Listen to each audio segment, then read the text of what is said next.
did as well, and then that's when it just started getting out of control. The father killed his wife and son, and A double murder-suicide. That's what the headline screamed. Chris Benoit, his wife Nancy, and their 7-year-old son Daniel, gone. The official story? A murder-suicide inside Benoit's Georgia home. But was it really that simple? Or was something far darker, far more insidious at play? From the moment the news broke, the world was stunned.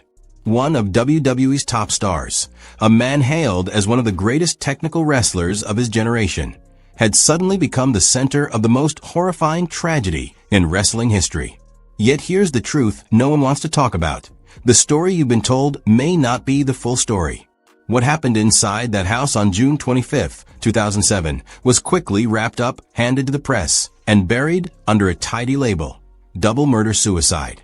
The police moved fast, the media plastered the narrative everywhere, and WWE, a billion-dollar empire with everything to lose, polished it into their version of events.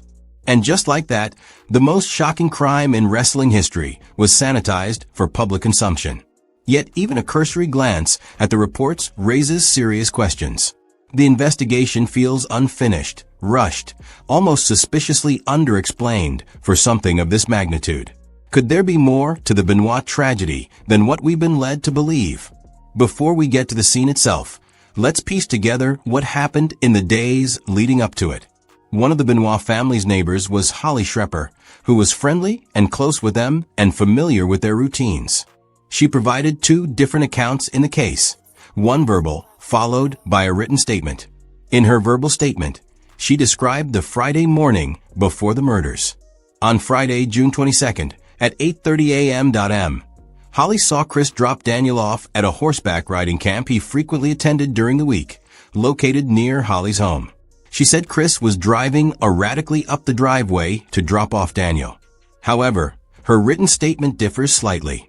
Instead of driving recklessly up the driveway, Holly wrote that Chris stopped at the end of the driveway. While this may seem like a minor detail, it could shed light on the reliability of Shrepper's testimony. Later that same Friday, the Benoit family held a cookout at their home. Receipts from a Publix grocery run dated June 22nd were later found at the scene. One of the most significant alleged events comes from a statement by fellow wrestler and close friend of Chris, Chavo Guerrero. In an interview with WWE Magazine, Guerrero claimed he had been speaking to Chris on the phone Friday night, and after about 45 minutes, Chris said someone was knocking on his door, followed by an audible scuffle. The timeline itself: these murders occurring roughly 10 years after Kevin and Nancy's divorce, fueled further speculation. As it often does, the internet became a breeding ground for conspiracy theories. Among the most persistent was the theory involving Kevin Sullivan, Chris's former friend and a veteran wrestler. Kevin and Nancy shared a complicated past. They had once been married and were both part of WCW's Dungeon of Doom faction. Kevin's history as a satanic theme performer, combined with the religious undertones present throughout the case, lent this theory a disturbing resonance. The details continued to accumulate, painting an increasingly intricate and unsettling picture. A story of marital strife, infidelity, financial troubles, and a tangled web of secrets that culminated in unimaginable. Okay, great. Say, okay, man. And he goes, Chavo. Chavo. I go, yeah? And he goes, I love you. And I'm like, okay, brother, I got. While the official ruling of murder-suicide may offer some sense of closure, the lingering questions and inconsistencies demand closer scrutiny. The sheer number of anomalies casts doubt on the thoroughness and integrity of the investigation. The police report itself reads like a document of confusion, a testament to a flawed inquiry. Consider the seemingly minor detail about the dogs. A text message indicated they were secured, yet officers found them loose. A critical breach of protocol. Then there's the decision to have a neighbor, Holly Shrepper, enter the house first, bypassing proper procedure and irreversibly contaminating the crime scene. It's a cascade of errors, each one further obscuring the truth. Then there's the matter of Chris's body. Initially described as upright, later accounts claimed he was hanging. A minor discrepancy, perhaps, but it points to a troubling lack of clarity and consistency in the initial observations. Dried blood was noted on his nose and fingers, yet this evidence later seemed to vanish. A baffling sequence of events. How can crucial forensic evidence simply disappear? The decision to transport the bodies before collecting samples proved disastrous. Was this mere oversight, incompetence, or something more sinister? Unexplained abrasions were found on Chris's legs, foot, arm, and hand. Wounds that demand answers. The torn towel around his neck, taped together, raises profound questions about the circumstances of his death. Did he tape it himself? If so, why? And why wasn't this significant detail reported earlier? The discovery of a suicide note, seemingly confirming the murder-suicide narrative, felt almost too convenient. The note read, "I am preparing to leave this earth," yet it lacked the raw emotion and despair one would expect from someone contemplating such a drastic act. It was clinical, detached, almost rehearsed. Then consider the discrepancies regarding alcohol consumption. Empty beer and wine bottles were found at the scene, suggesting a night of drinking, yet toxicology reports showed no alcohol in either Chris's or Nancy's systems. Nancy had purchased the alcohol and food for the cookout. Receipts confirmed her preparations, but no DNA testing was performed on the empty containers. Why not? What were they trying to hide? The presence of steroids and painkillers prescribed to Nancy further complicates the picture. Though these substances weren't found in Chris's system, they represent another piece of A. And they demand a thorough and honest examination, not only of the events leading up to that fateful weekend, but also of the broader culture within professional wrestling that may have contributed to such a devastating outcome. The puzzle refuses to fit. The makeshift gag, a bloody sock with strands of hair stuck to it, discovered in the trash, introduces a deeply disturbing element of violence and restraint. DNA evidence confirmed it had been used on Nancy, yet notably absent was any trace of Chris's DNA. This strongly implies the involvement of another individual, someone who restrained Nancy and then deliberately concealed their presence. Further complicating matters is the seemingly innocuous knife found beneath Daniel's bed, clean, unused, and raising immediate questions. Why was it there? And why did investigators wait an entire week before collecting it, leaving it exposed and vulnerable? It was a particularly brutal and vicious murder. It was something that showed some sign of real rage. Chris was just this gentle. Meanwhile, the contents of Nancy's safety deposit box, photographs documenting injuries to her face, paint a harrowing portrait of a woman subjected to violence in the past. Although investigators concluded these injuries were unrelated to Chris, this only deepens the mystery. Who inflicted them? And what was Nancy trying to hide? Holly Shrepper, the neighbor, claims she discovered both Daniel and Nancy herself, a statement that directly contradicts the original police report. While this discrepancy might appear minor on the surface, it underscores a troubling lack of reliability in the initial investigation. Testimonies from Pam Clark and Sandra Topolini, Nancy's close friend and sister, respectively, reveal a consistent pattern of marital discord, bitter arguments over money and insurance, along with persistent rumors of infidelity.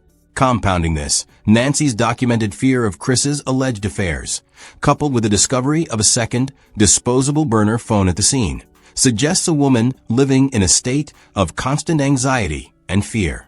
The details continue to accumulate, weaving an increasingly intricate and unsettling narrative, one of marital strife, betrayal, financial hardship, and a tangled web of secrets that culminated in unimaginable tragedy.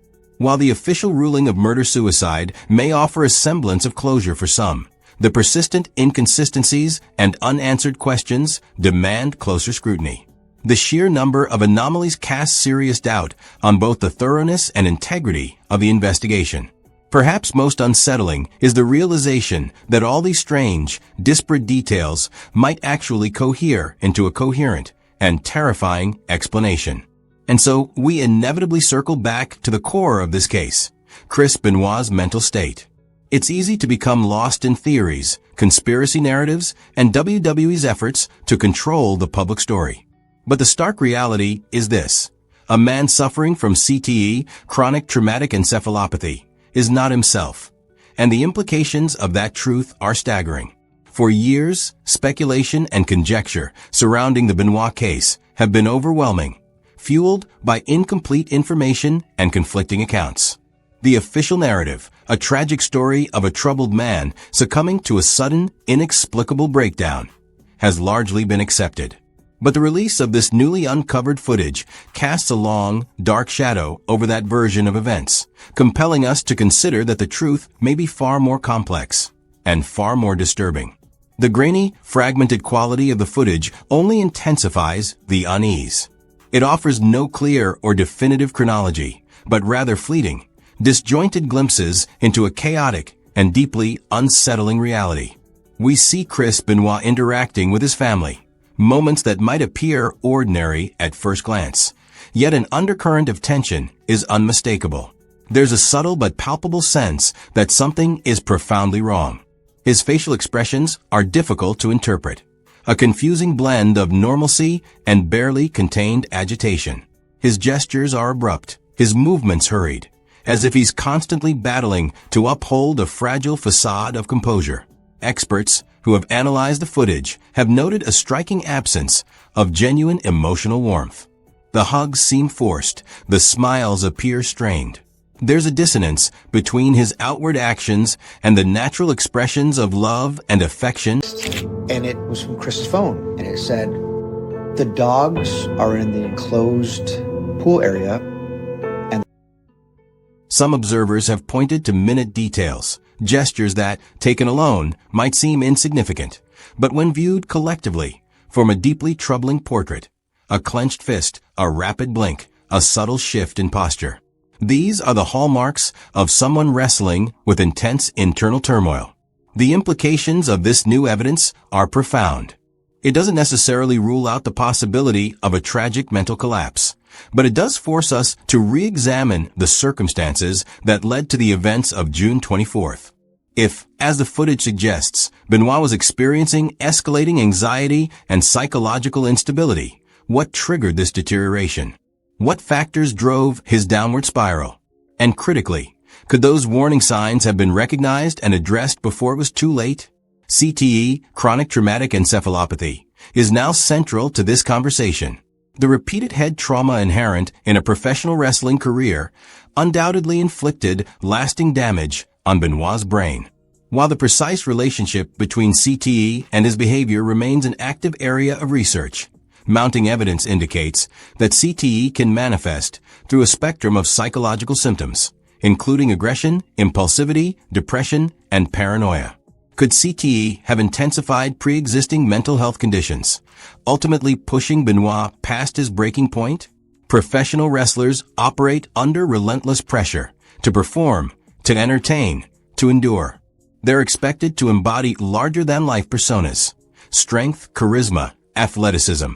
Yet behind the spectacle lies a punishing reality, grueling schedules, constant travel, and profound isolation. The boundary between performance and personal identity often blurs, and the strain of maintaining that persona can be crushing. For someone like Chris Benoit, renowned for his intensity and unwavering dedication, that pressure may have been especially corrosive. WWE has consistently maintained it was unaware of the full extent of Benoit's struggles. However, this newly released footage is likely to reignite intense debate over the company's responsibility. Did WWE have a duty to recognize and respond to signs of Benoit's declining mental health?